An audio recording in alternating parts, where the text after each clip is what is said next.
Hello friends and my dear students.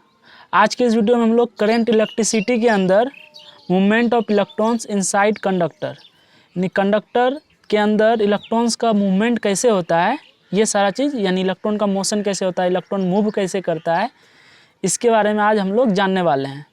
और अगर move करता है तो उस इलेक्ट्रॉन का कितना वेलोसिटी होता है कंडक्टर में। यहाँ कंडक्टर कहने का मतलब क्या है, मेटल यानी इसमें जो मटेरियल होगा वह मेटल जैसा पदार्थ होगा।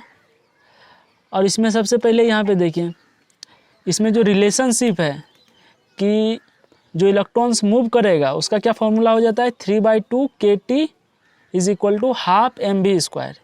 ये होता है थर्मल एनर्जी और ये होता है काइनेटिक एनर्जी।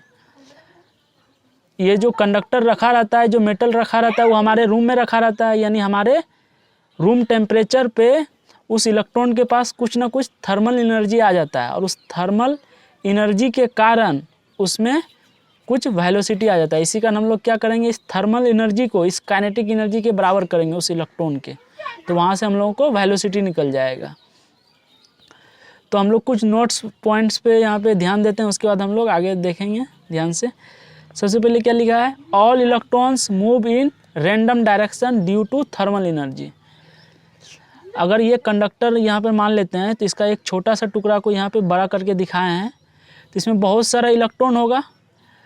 तो थर्मल एनर्जी के कारण ये इलेक्ट्रॉन थर्मल एनर्जी को गेन करके अपना जो एटम होता है उसका पोजीशन छोड़ के रैंडम डायरेक्शन में ये मूव करता है। जैसे यहाँ पे एक इलेक्ट्रॉन का डायरेक्शन दिखाया गया है, एक इलेक्ट्रॉन यहाँ से मूव कर रहा है, इधर जा रहा है, फिर इधर जा रहा है, फिर ये, इसी को कहते हैं रैंडम डायरेक्शन। इसका कोई फिक्स्ड पाथ नहीं है, ये अपने मन से नहीं कोलाइड करता है अंदर में, उसके कारण ये इस रैंडम डायरेक्शन में ये जा रहा है।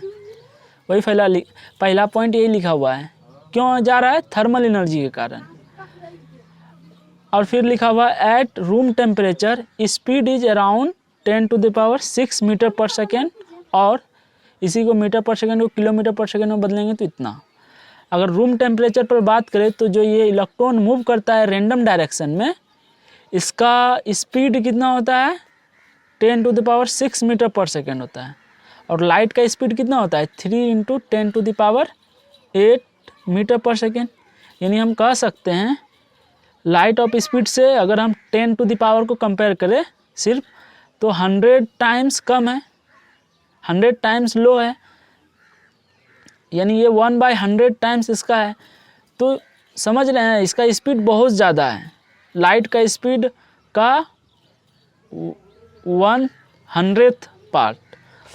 तो यहाँ से यानी स्पीड बहुत हाई है जब रूम टेम्परेचर पे। जब आप सोचिए जब टेम्परेचर और ज़्यादा बढ़ाएंगे तो इसका मूवमेंट, इसका स्पीड और बढ़ जाएगा।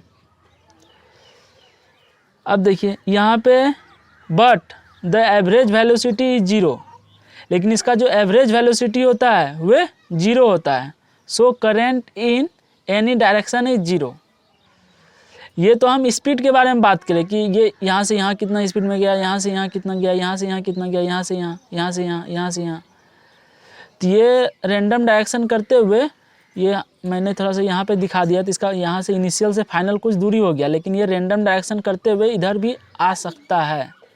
हो सकता है कि ये थोड़ा सा आगे भी बढ़ जाए, ऐसा भी हो सकता है, लेकिन यहाँ पे एवरेज वेलोसिटी 0 करना है। इसका मतलब जो इनिशियल पॉइंट था और फाइनल पॉइंट था उसको सेम करना है लगभग, उसके बीच का डिस्टेंस बहुत कम रहना चाहिए, तब ना हम कहेंगे डिस्प्लेसमेंट का वैल्यू बहुत कम हो जाएगा।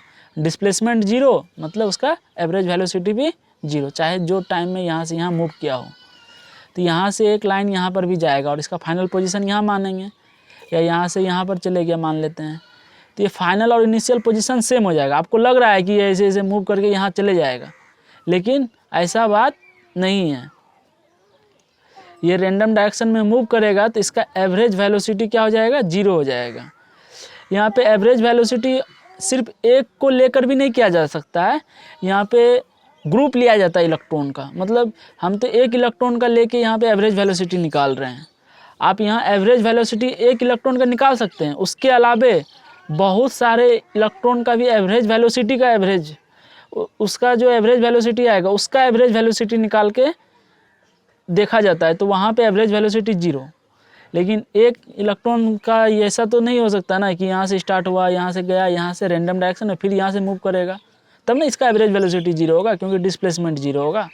तो यहाँ एवरेज वेलोसिटी कहने का मतलब इलेक्ट्रॉन का बहुत सारा पार्ट, जैसे मान लेते हैं यहाँ से ये है मेरा, तो इस क्रॉस सेक्शन से बहुत सारा इलेक्ट्रॉन इधर से उधर मूव करता है और इधर से भी बहुत सारा इलेक्ट्रॉन इधर से उधर मूव करता है। तो जो नेट इसका एवरेज वेलोसिटी है, सभी इलेक्ट्रॉन का जो एवरेज वेलोसिटी निकालेंगे उसका एवरेज निकालेंगे, वे क्या आएगा मेरा 0 आएगा। मतलब इस क्रॉस सेक्शन से जितना इलेक्ट्रॉन इधर फ्लो कर रहा है उतना ही इलेक्ट्रॉन इधर फ्लो कर रहा है। अगर इधर 10 जा रहा है तो 10 इधर भी जा रहा है, तो हम क्या बोलेंगे, इस क्रॉस सेक्शन से नेट चार्ज का फ्लो 0 हुआ, क्योंकि 10 इधर गया इलेक्ट्रॉन, 10 इधर गया, 10 के कारण इधर कुछ करंट आया, सॉरी ऑपोजिट डायरेक्शन में, और फिर 10 इलेक्ट्रॉन इधर गया तो इधर कुछ करंट आया। तो इसके कारण नेट करंट या नेट चार्ज फ्लो 0 है। इसी कारण हम लोग कहते हैं so current in any direction is 0, क्योंकि एवरेज वेलोसिटी 0 हो जाता है at room temperature initial condition में। जब हम इसे बैटरी से नहीं जोड़े हैं, तो अभी हम लोग बिना बैटरी से जोड़े हुए सारा कंडीशन पढ़ रहे हैं कि movement of electrons inside conductor कैसे होगा अगर हम इसको बैटरी से जोड़ेंगे नहीं। अगले दिन हम आपको इसे बैटरी से जोड़ कर भी दिखाएंगे कि अगर ये बैटरी से जुड़ गया तो उसमें इलेक्ट्रॉन का फ्लो कैसे होगा। अभी तो रैंडम डायरेक्शन में हो रहा है, तो यही रैंडम डायरेक्शन थोड़ा थोड़ा शिफ्ट करने लगता है जब हम बैटरी से जोड़ते हैं, वो हम अगले क्लास में बताएंगे आपको। अभी यहाँ पे ये समझ में आ रहा है आपको। अभी हम लोग इसी के बारे में पूरा डिटेल्स में बात करेंगे कि जब हम लोग बैटरी नहीं लगाए हैं। अब देखिए यहाँ से आपको बोले कि इसका स्पीड कितना होगा 10⁻⁶ मीटर पर सेकेंड। इसे आप निकाल भी सकते हैं, कैलकुलेट भी कर सकते हैं। किस फार्मूला के हेल्प से? इस फार्मूला के हेल्प से। इसे हम कैसे यूज करेंगे, तो यहाँ पर जो के है ये बोल्ट्जमैन्स कांस्टेंट है। बोल्ट्जमान एक साइंटिस्ट का नाम है, उन्हीं के नाम से ये कांस्टेंट रखा गया है के। तो के का आपको अगर वैल्यू दे दिया जाए तो यहाँ पुट कर दीजिएगा। टेम्परेचर, रूम टेम्परेचर जानते हैं 27 डिग्री सेल्सियस होता है, यानी 300 केल्विन, वे पुट कर देंगे, या 25 डिग्री सेल्सियस लेके भी कर सकते हैं, अप्रॉक्सीमेट वही आंसर आएगा। मास ऑफ इलेक्ट्रॉन जानते हैं, और ये तीन चीज़ आपको के, टी और एम का वैल्यू पुट कीजिएगा तो यहाँ से आप भी निकाल सकते हैं। मैं आपको सारा वैल्यू बता देता हूँ। के को R/Na के नाम से भी जाना जाता है। R होता है यूनिवर्सल गैस कांस्टेंट, जो गैस लॉ में हम लोग पढ़ते हैं केमिस्ट्री में, वही यूनिवर्सल गैस कांस्टेंट है। और Na है एवोगाड्रो नंबर। आपको पता है R का वैल्यू कितना होता है 8.314 जूल पर केल्विन पर क्या होता है, पर नीचे में पर मोल आता है। और Na का वैल्यू कितना होता है 6.022 इंटू 10⁻23, ये पर मोल हो जाता है, मोल इन्वर्स। तो यहाँ से मोल मोल कैंसिल हो जाएगा, तो इसको हम सॉल्व करेंगे तो इसका वैल्यू आ जाएगा 1.38 इंटू 10⁻⁻23 जूल पर केल्विन। तो ये हम लोगों का क्या आ गया, के का वैल्यू आ गया। आपको के का वैल्यू इतना पुट करना है। टेम्परेचर का वैल्यू कितना, अगर आपके रूम का टेम्परेचर 25 डिग्री सेल्सियस है तो हम 298 केल्विन पुट करेंगे। अगर 27 डिग्री सेल्सियस है रूम का टेम्परेचर तो 300 केल्विन पुट करेंगे। अप्रॉक्सीमेट ये एग्जैक्ट नहीं है, अराउंड यहाँ लिखा हुआ है, यानी ये अप्रॉक्सीमेट है, इसी के रेंज में आएगा। मास ऑफ इलेक्ट्रॉन जानते हैं, सारा चीज़ SI यूनिट में रखेंगे तो 9.1 इंटू 10⁻31 kg होता है। ग्राम में -28 ग्राम होता है। तो ये सारा चीज़ यहाँ पुट कीजिएगा तो आप देखिएगा इसका अप्रॉक्सीमेट आंसर इसी के रेंज में आएगा। कुछ आएगा आगे हम कांस्टेंट, हम यहाँ पे पावर के फॉर्म में बात कर रहे हैं, ठीक है। यहाँ तक आपको समझ में आया होगा। यहाँ पर ये कंडक्टर है। अब ये कंडक्टर मीन्स कोई मेटल है, एल्युमिनियम या कॉपर वायर है। अब इसके अंदर जो छोटा सा टुकड़ा है उसी को यहाँ पर जूम करके दिखाया गया है। अब चलिए एक चीज़ और बताते हैं। अब देखिए यही, अगर मान लेते हैं कि अभी ये कंडक्टर का एक टुकड़ा दिखाए हैं, मान लेते हैं ये कंडक्टर है, इसका एक छोटा सा टुकड़ा यहाँ जूम करके दिखाए हैं, और यहाँ पर मान रहे हैं कि नो इलेक्ट्रिक फील्ड, अगर कोई भी इलेक्ट्रिक फील्ड प्रेजेंस नहीं है।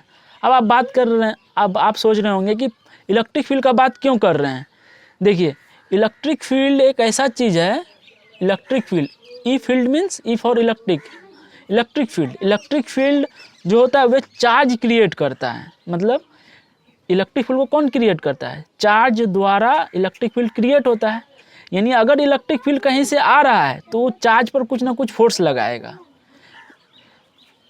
मीन्स अगर हम दूसरे भाषा में बात करें कि अगर इलेक्ट्रिक फील्ड दिया हुआ है तो हम लोग एक कंसेप्ट याद रखेंगे कि अगर कोई पॉजिटिव चार्ज है तो उस पर इलेक्ट्रिक फील्ड अगर है तो इस चार्ज पे उसी डायरेक्शन में फोर्स लग जाता है। कितना फोर्स लगता है? Q इंटू ई। अगर इसी इलेक्ट्रिक फील्ड में अगर कोई निगेटिव चार्ज रखा हुआ है तो उस पर फोर्स अपोजिट डायरेक्शन में लग जाता है। कितना फोर्स लगता है? Q इंटू ई। ठीक है, तो उसी कंसेप्ट का यूज करेंगे। तो आप सोच रहे होंगे कि ये इलेक्ट्रिक फील्ड क्यों लगाएंगे? इसी कारण लगाएंगे क्योंकि हमें पता है कि ये कंडक्टर है, कंडक्टर में number of free electrons huge amount में रहता है। तो अगर हम यहाँ पे इलेक्ट्रिक फील्ड लगाएंगे तो उस पर इलेक्ट्रॉन पे फोर्स लगेगा। तो मान लेते हैं व्हेन नो इलेक्ट्रिक फील्ड, जब कोई इलेक्ट्रिक फील्ड नहीं हो तो इलेक्ट्रॉन क्या होगा? यहाँ पर इलेक्ट्रॉन बहुत मात्रा में होगा, तो इलेक्ट्रॉन रैंडम डायरेक्शन में इधर से उधर मूव कर रहा होगा, सारा इलेक्ट्रॉन इधर से उधर मूव कर रहा होगा। लेकिन यानी यहाँ पर कोई भी इलेक्ट्रॉन इधर से इधर मूव नहीं कर रहा है। नेट करंट का वैल्यू क्या होगा? 0 होगा। यानी अगर यहाँ कोई क्रॉस सेक्शन एरिया लेंगे तो जितना इलेक्ट्रॉन इधर मूव कर रहा है उतना इलेक्ट्रॉन इधर मूव कर रहा है। लेकिन जैसे ही हम इलेक्ट्रिक फील्ड इसमें अप्लाई कर देंगे, यहाँ पे अप्लाई लिखे हैं, यानी जैसे ही हम मान लेते हैं इसमें इलेक्ट्रिक फील्ड इस डायरेक्शन में दे दिए, इस डायरेक्शन में हम कोई इलेक्ट्रिक फील्ड दे दिए, तो जैसे ही इलेक्ट्रिक फील्ड इस डायरेक्शन में देंगे तो इसमें बहुत सारा फ्री इलेक्ट्रॉन्स है। तो जहाँ जहाँ फ्री इलेक्ट्रॉन्स होगा, जहाँ जहाँ भी फ्री इलेक्ट्रॉन्स होगा मान लेते हैं, उस फ्री इलेक्ट्रॉन्स पे क्या लगेगा? जो इलेक्ट्रॉन्स है वे निगेटिव चार्ज है, और निगेटिव चार्ज पे फोर्स अपोजिट डायरेक्शन में लगता है। तो सब पे फोर्स अपोजिट डायरेक्शन में लगने लगेगा। तो अपोजिट डायरेक्शन में लगने लगेगा तो ये क्या होगा? धीरे धीरे ये जो इलेक्ट्रॉन है इधर मूव करने लगेगा और इधर निगेटिव चार्ज बन जाएगा और इधर पॉजिटिव। तो अभी जस्ट अप्लाई किए हैं तो ये इलेक्ट्रॉन आ रहा होगा। अब यहाँ पे लिखा हुआ है when electric field apply for long time, जब हम इलेक्ट्रिक फील्ड को क्या कर देते हैं? बहुत लंबे समय तक अप्लाई करके रखते हैं। और यहाँ पे देख रहे हैं एक वायर पूरा कंप्लीट हुआ नहीं है, तो करंट तो फ्लो हो नहीं सकता है, पूरा वायर कंप्लीट किए नहीं है, सिर्फ हम एक कंडक्टर को इलेक्ट्रिक फील्ड में प्लेस कर दिए हैं। तो इसमें होगा क्या? सारा इलेक्ट्रॉन इधर से मूव करते हुए सारा इलेक्ट्रॉन यहाँ पे इसका समूह बन जाएगा, ग्रुप बन जाएगा, और यहाँ पे निगेटिवली चार्ज आ जाएगा। और इधर का सारा इलेक्ट्रॉन शिफ्ट हो गया इधर, यानी इधर कौन सा चार्ज डेवलप हो जाएगा? Positive charge. तो इस तरह हम लोग कहेंगे एक तरफ निगेटिव चार्ज आ गया और एक तरफ पॉजिटिव चार्ज आ गया। लेकिन जैसे ही यहाँ पे इलेक्ट्रॉन मूव कर रहा है तो इस समय जस्ट अप्लाई जब करते हैं उस समय के लिए, कुछ समय के लिए हम कह सकते हैं कि यहाँ से इलेक्ट्रॉन इस क्रॉस सेक्शन एरिया से पास कर रहा है। पास कर रहा है मतलब यहाँ पे इलेक्ट्रिक करंट का कुछ ना कुछ वैल्यू होगा, यहाँ पे करंट कुछ ना कुछ होगा। लेकिन जैसे ही लॉन्ग टाइम हो जाएगा तो सारा इलेक्ट्रॉन इधर आ गया, अब मूवमेंट इधर से उधर नहीं हो रहा है, तो यहाँ पे कोई भी इलेक्ट्रॉन नहीं इधर से उधर पास हो रहा है, क्योंकि ये इलेक्ट्रिक फील्ड के प्रेजेंस में सारा इलेक्ट्रॉन इधर आ गया है और इसके कारण कोई भी चार्ज फ्लो नहीं कर रहा है। तो यहाँ पे करंट का वैल्यू 0, यहाँ पर भी करंट का वैल्यू 0। यहाँ मूव कर रहा है लेकिन जितना इधर मूव कर रहा है उतना इधर भी मूव कर रहा है। लेकिन जैसे ही इलेक्ट्रिक फील्ड दे दिए तो सारा इलेक्ट्रॉन इधर की ओर शिफ्ट होने लगा। इधर भी होता है कुछ इलेक्ट्रॉन, इधर भी शिफ्ट होता है, लेकिन मोस्ट ऑफ द इलेक्ट्रॉन इधर शिफ्ट होगा। मान लेते हैं इधर 10 जा रहा है तो इधर 100 इलेक्ट्रॉन आ रहा है, तो 90 इलेक्ट्रॉन हम कहेंगे इधर की ओर आ रहा है। तो हम कहेंगे यहाँ पे इलेक्ट्रिक करंट का कुछ ना कुछ वैल्यू होगा इस समय के लिए, लेकिन यहाँ पे इलेक्ट्रिक करंट का वैल्यू 0 हो जाएगा क्योंकि चार्ज फ्लो नहीं करेगा। आई होप आपको समझ में आया होगा कि जब इसे हम बैटरी से कनेक्ट नहीं करते हैं तो इलेक्ट्रॉन का मूवमेंट कैसे होता है और थर्मल एनर्जी के कारण कैसे इसमें इसका वेलोसिटी जनरेट होता है। मिलते हैं नेक्स्ट वीडियो में। Thank you for watching.